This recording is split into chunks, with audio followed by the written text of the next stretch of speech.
We're gonna go for a walk. We're coming out on the street with Cora, so I'm gonna have her sit. And I'm gonna open this big gate that we have here.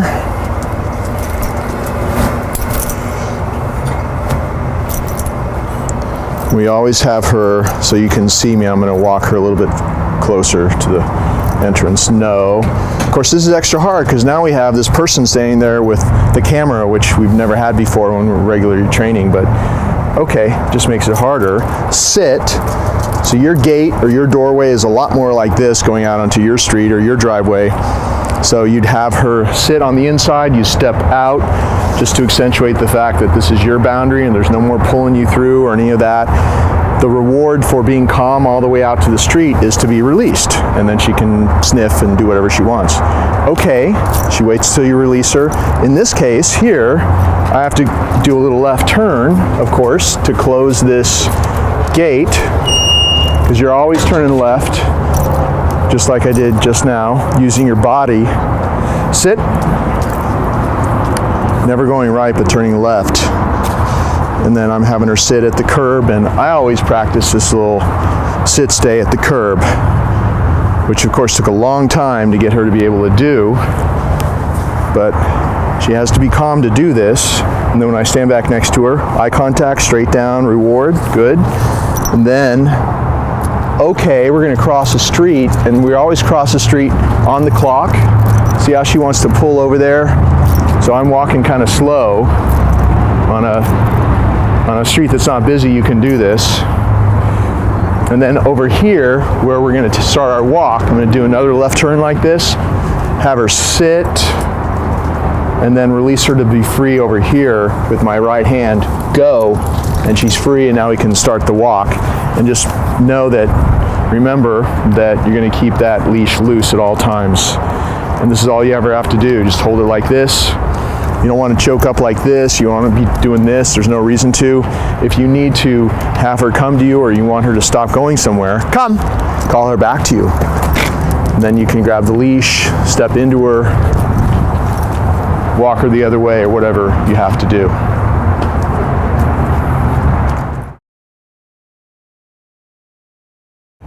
Sit. Good. I'm going to do a little leash walking exercise here. I just want to show you what I've been doing with Cora, so that she's becoming less and less of a puller because of these little things I do every day. And I'll start from a sit-stay and say, okay, and just walk down a sidewalk or wherever we are, an alleyway, do a left circle like this, all the way around, see how my body's doing all the work, and then sit. Good, just walk down the sidewalk. Okay, walk a few feet, do another left circle like that, left turn all the way around. The leash is totally loose. At the end of that, sit. See how I'm luring her to sit, not touching her, eye contact. Good. Okay, I'm gonna go the other way now. Always keeping her next to you. If she starts to rush, just do that little, little prompt that you see me doing like this. Okay, okay. Just like this, see? It's like tapping the brakes. Otherwise, the leash is completely loose. So do our little left circles, all the way around. Sit. Good. Okay, one more of those. I'm gonna go the other way. So Cora's on your side. Okay. See how her head's right at my leg?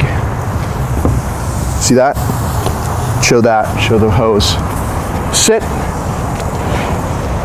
Good, she's the type of dog that could get overstimulated by hissing noises, things like that. So she did seem like she paid attention to it, but we're training, so she's not gonna notice it too much. Okay, because she's focused on doing this. One last time. If you just do this, I think this is maybe 5 or 6 left circles. Sit every day. Good. This leash walking gets easier and easier, and you see she's pulling less and less. Go.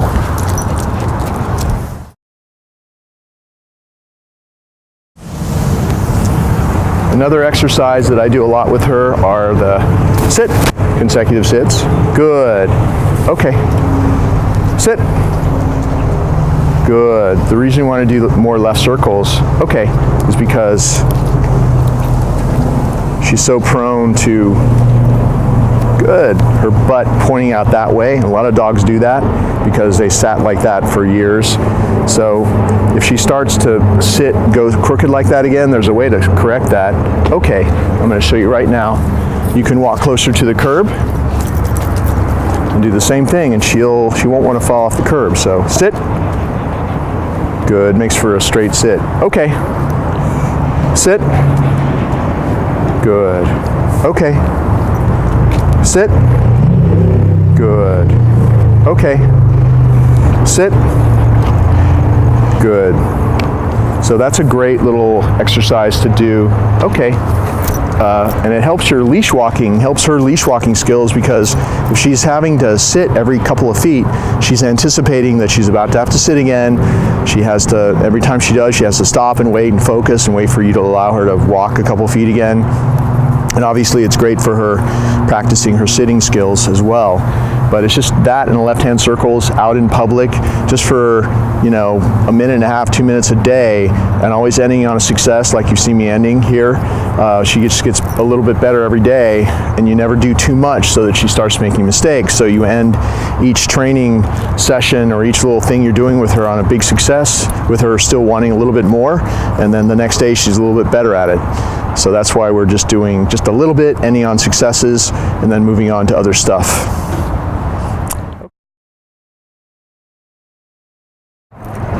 Good. I didn't reward her that time because I just want to show you that she will do it without the food. In the videos, I'm always showing people how to do it with the food at first, because when she's learning how to do it with you, just for the first couple or few weeks, you want to do what I did, use rewards for the first few weeks, and then I phase them out, and she can do everything without the reward. But with you, it's going to be harder for her to do things as well, because she's going to be back with you. I'm not going to be there. See how she lost focus? Good. I did this whole thing, walk around both ways. I'm talking to you while I'm doing that. She stayed in a sit-stay, and obviously I didn't say stay either. And so I rewarded her at the very end of it. So that's the way you want to do it. But when you first tell her to sit, you can also, good, just reward her as well if you want for a while, just to really get her going, so that you can practice so that she's doing this with you as well. And as you can see, we never say stay. I've never said stay. Sit means to stay. So when you say sit, she's going to sit there and wait until you finish with whatever you're doing, your little exercise, and then she's waiting to be released. And the way you do that is you make sure that she waits. So all I did, she jumped the gun, got an anticipatory, and popped up before I released her. See, I just said no. I did a little signal like that. Also, I kind of pulled up like that.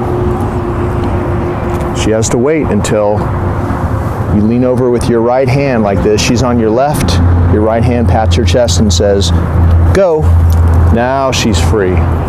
So always make sure that you release her calmly, that she really waits till you pat her chest, and then she's free.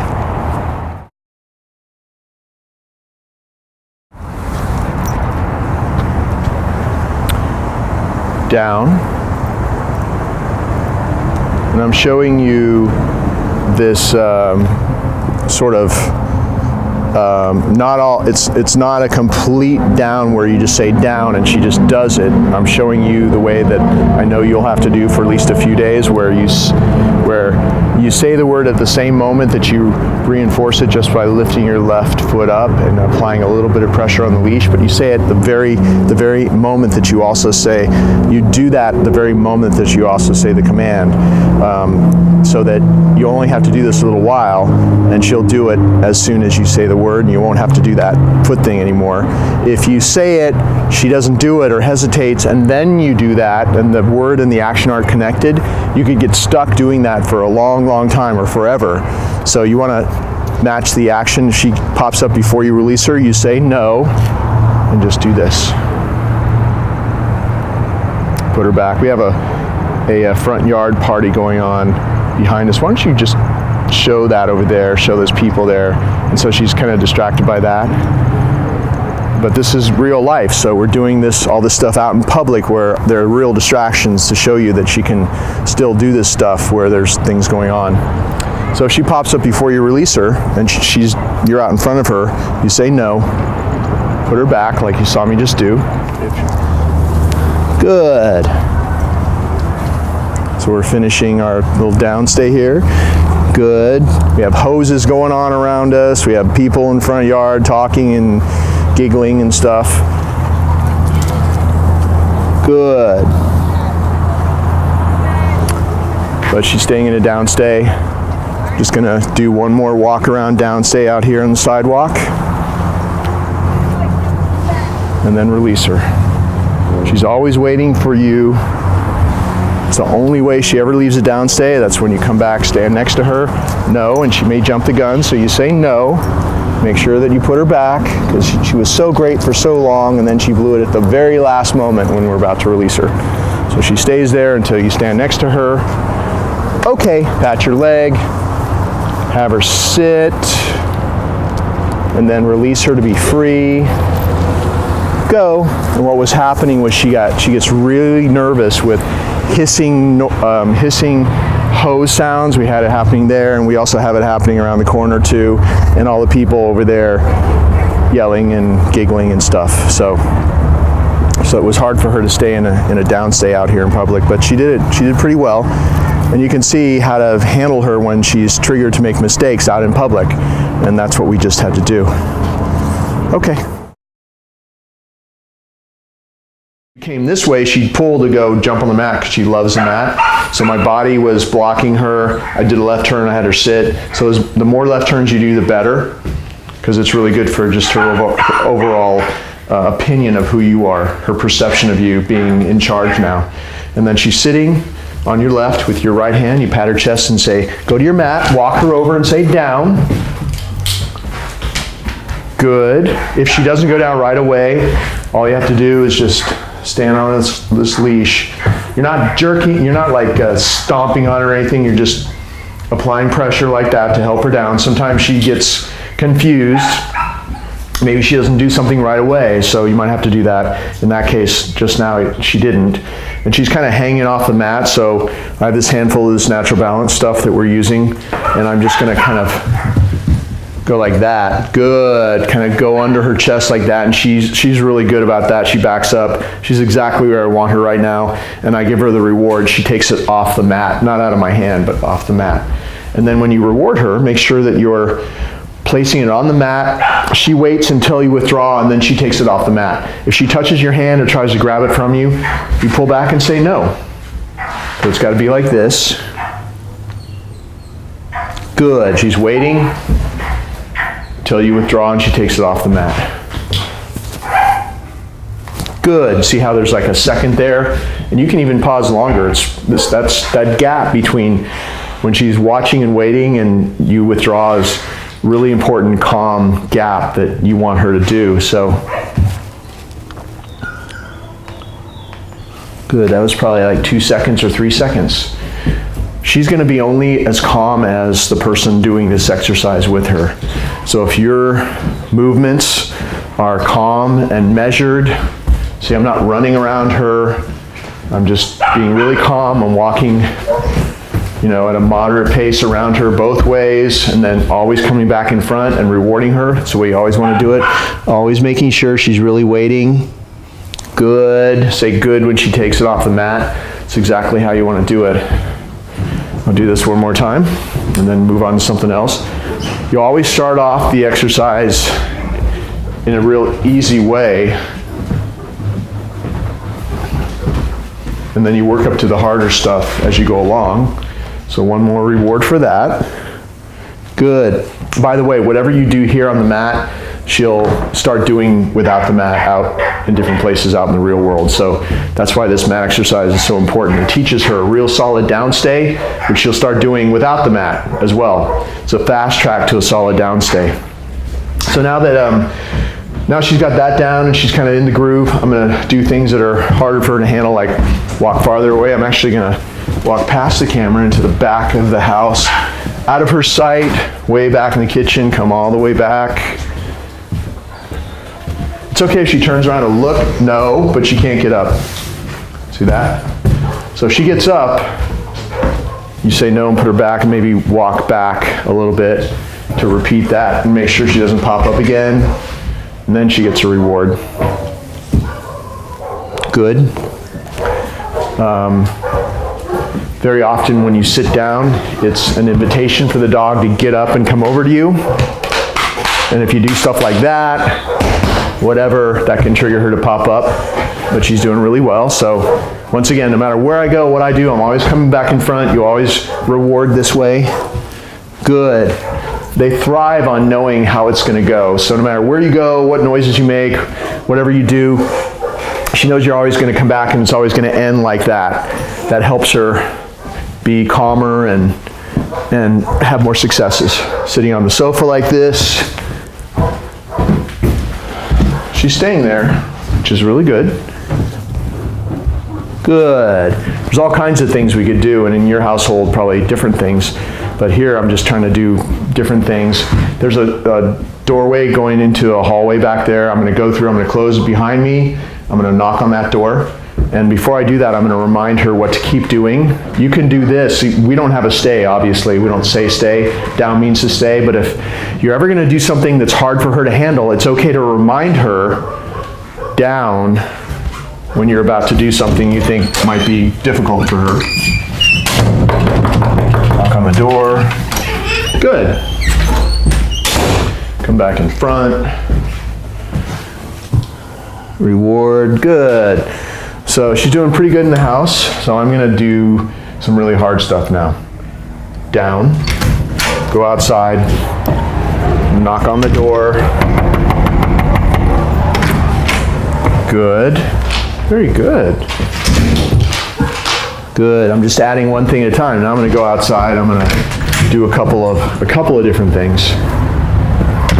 Knock on the door. Ring the doorbell. And that's the male flap.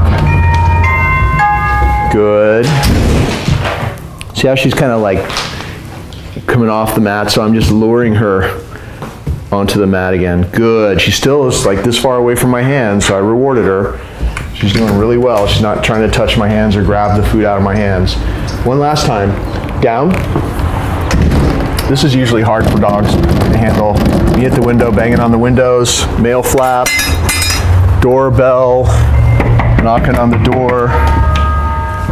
Good. And then, good, I gave her a big jumbo reward, just a big handful, because that's really hard to do, and she stayed focused through the whole thing.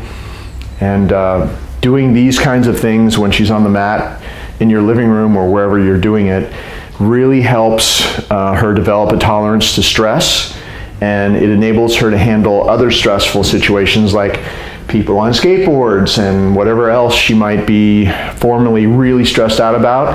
At the very least, it enables her to not lose her mind, and when she sees somebody on a skateboard and she's interested, you say come, and she backs away, and she does it with you because she can stay focused and she can actually keep her head together. You know, you're still going to have to direct her in those really crazy situations, because every dog has their whatever triggers them the most, and for her it's skateboards, it seems to be.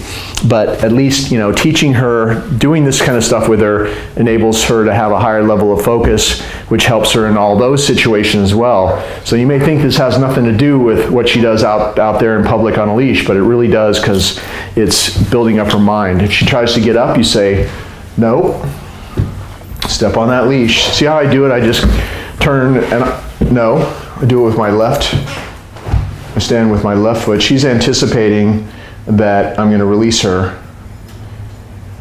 And sometimes she'll just get stuck like this. And sometimes she will collapse if you wait her out. Other times you have to help her. And all I did was touch her. So this is hard for her, and she has a real hard time focusing. So I'm going to remind her down as I walk over to her, stand next to her, because this is the only way you release her. Okay, and then we're going to let her have some free time out in the yard. Sit. But we're going through this front door boundary, so it's the same as before. She sits, No, make sure she really sits and waits there. You step out, she waits till you go back next to her. You say, okay, she walks through with you slowly. You might have to help her out, just a little prompt like that. On the outside, I just want to make sure you can see me, the camera. The outside, you say sit. And then from the sit-stay here, this is where you release her to be free after you've gone through the door. Go. Now she's free.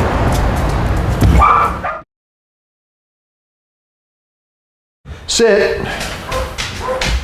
Good. We always have her sit first before we send her in. Notice I'm not restraining her, so the leash is loose, so she's really waiting. You open the door, she's got to sit and wait. With your right hand, go. You send her in. And sometimes you'll have to give her a little push. There's a treat actually right in front. She stopped to take the treat. There you go. Usually I will give her a treat when she goes in and she turns around to face me, then I'll give her a treat. And this is where I take off her equipment. Hey, right there. There's another treat.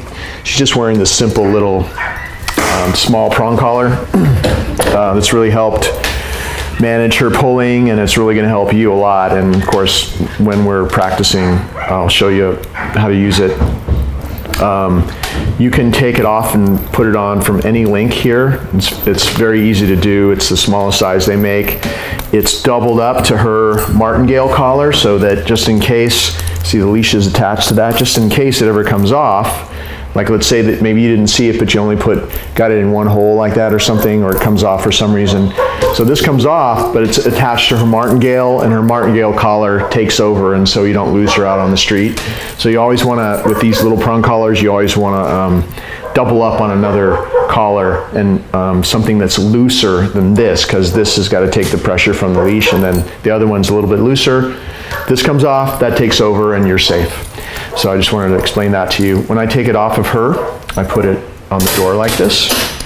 And here, for the last 6-8 weeks that she's been with us, she sleeps in the crate overnight, every night, throughout the day. She's constantly in and out, just the way we show you on the videos, sitting at doorways, waiting, being allowed outside, lots of outside time, the same thing on the inside, sitting in front of the crate.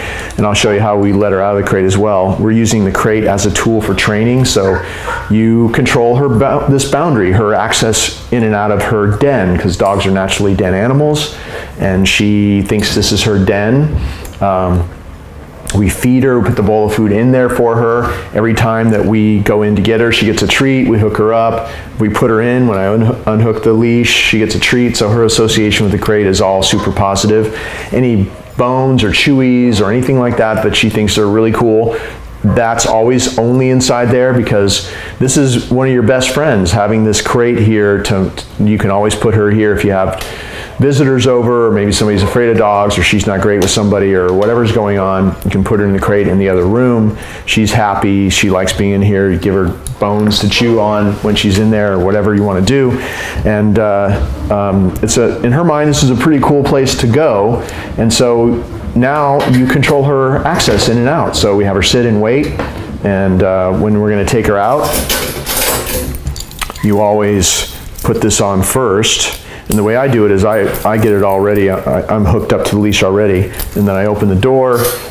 And see how I have the leash in my left hand. I'm opening the door like this, and the first thing I do, my right hand goes in, she gets a treat. So if you have a dog that wants to rush out and knock you over like she probably would have used to have done, this is a good way to control that. And see how she's waiting?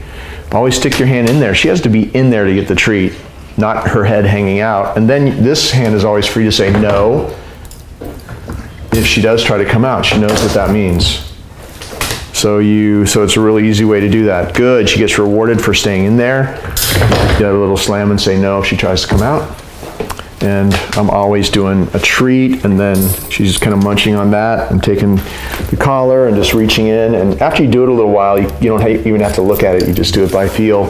The collar, the prong collar always goes right, it's the highest one up, right under her chin, and like right, well, she doesn't really have a chin, but right at the base of her skull, right where her neck ends, and right underneath her ears, and so the other collar is below it, so that's always the highest one up, the prong collar. So now she's attached, and she's waiting at the boundary, and she's waiting for me to say, okay, and she comes out, and you get to do a little left turn like this to close this door like that. And see, whenever you get to do these left turns, even in the house, it really helps, because when you go left, it's a dominant move, and it also keeps her next to you, so you're not having to pull her anywhere. Okay, let's go, and I'm going to take her outside for a walk now. Sit. Always have her sit, and you know the rest from the other videos. Well, I just wanted to show you Cora with a dog, kind of a fast little dog at a fence line that may or may not bark right now. But see, here, I've always practiced calling her away from dogs. And so when I get closer to a dog at a fence line, you see how good she wants to look at me? We practice this so much that now a dog at a fence line here at least is a signal for her to pay attention to me, because good stuff happens and it comes from me. Even if I say good and I love her up, see how she started to go over and then she came back to me? Good, I'm rewarding her. You want to keep this going. You don't want to stand back, you don't want to stand next to fence lines in your neighborhood or anything, but I'm just showing you that she, you know, if you practice the right way, come! See how she kind of went over there? I called her away. She was about 1 foot away from that little dog. So one thing that I did a lot was I'd lead her up and then I'd say, come, and I'd call her away. Good. From some dog. I mean, there's been a bunch of different dogs I would put there. Come on, look. Come. And of course, if there's a dog that's going crazy and barking and being aggressive with her at a fence line, you don't want to go near that. You're going to hopefully be at least 10, 15, 20 feet away. Call her to come and get out of there, because that could trigger a lot of dogs. And see how we have, this is a kind of a high stress environment. We have dogs over there that are barking. This little dog's barking, and she's just paying attention to me. Come. So she's used to being good, drawn away from these types of distractions. Now I know one of your issues was a little dog at a fence line, so I thought I'd show you this, what we've been doing here. Okay. Cora's very excited.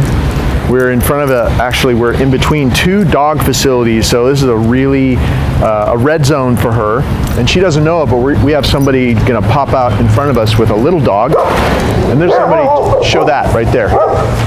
Come. So see what Cora did? A guy popped out of nowhere, barked, but I called her to come and she came away. Come, and now he's standing there, which is showing right there. So that's the kind of stuff that could happen, but just use your commands and draw her away, and you won't have that thing where she was dragging you towards the person, or, you know, totally flipping out. So we're gonna wait till he leaves, but we have a dog right there that's about to pop up. We're gonna wait till this car just passes by. But see how the leash is always loose? If you're like this, if you're letting her pull you, if you're like this, any of that kind of stuff is gonna cause a lot of stress and tension in the dog. So you wanna always keep it loose. It makes it so much easier when you do encounter a distraction for her to stay focused enough to follow the commands and get you past distractions like that. So now we're gonna have the other dog pop out. Okay, Catherine, just walk out. Stay the same distance away, but just go back and forth. So she doesn't even know. See how she sees that little dog now? Don't you see the dog? Don't you see the little dog? Come. Good. So are you getting all of this? Okay. Keep going. Just stay out there, okay? So here we are. Little dog pops out. Come. Calling her back to me. Good. She's never met this little dog before. We actually haven't really practiced here before. Good. Maybe just stay out there and kind of walk around a little bit. So she has come. So she sort of got interested for a second, but we're really close. And see how the leash is loose? And if you have the leash in your left hand, all you have to do is load up with your right hand Come, call her back away especially, and she'll follow you wherever you go. Good, and you can call her away from the distraction. So since little dogs are the big thing with her, bigger dogs are even easier for her. See how she's fairly non-reactive? Come, she starts to stare like she just started to do. Good, call her away, get her going, get her out of there.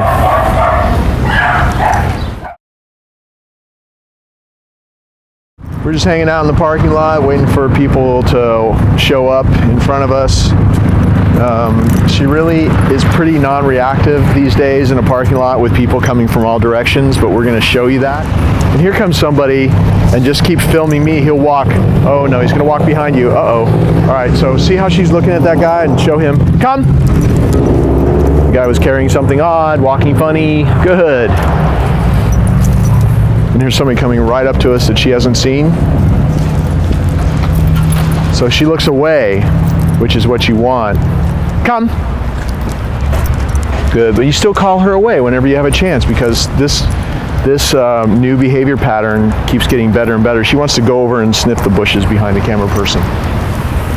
But we want to stay here. Come on, let's go. Let's go this way. I want to get closer to the fray just to show you a couple more instances where she sees people that come out of nowhere. Come on, let's go. Come on, come on, come on. Yeah, right here's a good place, right by the front door. We have some carts, and see there's people here. Make sure you show what's going on. So what we're seeing here actually is her being afraid, and because she's afraid of loud noises and afraid of all this going on, you can see her tail is between her legs. Come. See, when I call her, she's really afraid of going that way because it's noisy over there. And in this situation, you know, if she's afraid of places with a lot of activity and a lot of noise and carts and all whatever it is that she's afraid over there, probably all of it put together, there's no reason to take her there. She's not being aggressive. She just wants to get away. And so we're gonna leave because this isn't a problem. So you just know that she's not good in really crazy busy situations, but she just wants to get out of there. She's not trying to attack people or go after things. So we're gonna go now. Okay, let's go. All right.